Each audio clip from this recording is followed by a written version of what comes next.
How did you even get into that? David, who like had the sounds platform, has been a fan of mine for like a long time. And then Sound XYZ like reached out to me on Instagram. And then I was like, okay, like I'll try this. Like literally thought nothing of it. Yeah. I was like, I'll just put a song on here because like what do I have to lose? It was like the first time that the Sound XYZ was doing the pre-save campaign, where like you got a mint for every pre-save. Yes. And so I was like the first person who did that. So Yeah. my song got like 300 mints. And then Cooper reached out to me and like we did a song together.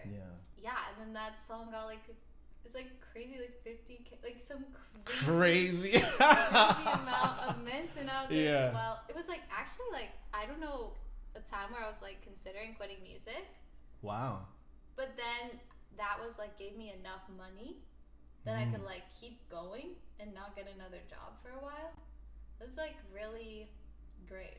That's actually a big deal, and I was not expecting you to say that at all. Because like a lot of people have opinions about what Web3 was and what it did for artists and what it didn't do for artists, but the reality is there are a lot of people whose lives it completely changed, including mine. Like I was able to go from songwriting and producing and engineering as a service to like pay my bills to being completely funded by my music, you know, without having to do anything else for other artists. No, like to this day, there's still like, I'm still counting on like a lot of the money I made from Web3.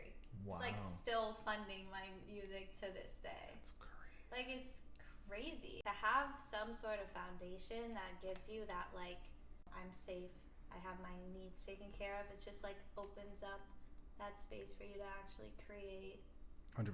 Without that like feeling of like, oh, I have to make something really good. If I don't make something really good, I'm not gonna, you know. I'm not gonna be able to pay my bills. Right. Yeah. And also just kind of, even if you're not at the point where you're depending on music to be your sustenance, having to focus so hard on everything else, it takes away from the integrity of your creative process. You just feel like you don't have room to make mistakes, because if you spend a night working on a song and it's bad, you're like, damn, how many more opportunities am I gonna get to work on music when I have to go work to pay all my bills and stuff like that? So that's such a fire story, because like where Web3 is at right now, it's like obviously in limbo, I would say. Yeah. But obviously the effect is still paying off. It's just surprising to me to still hear kind of like success stories that are coming out of that.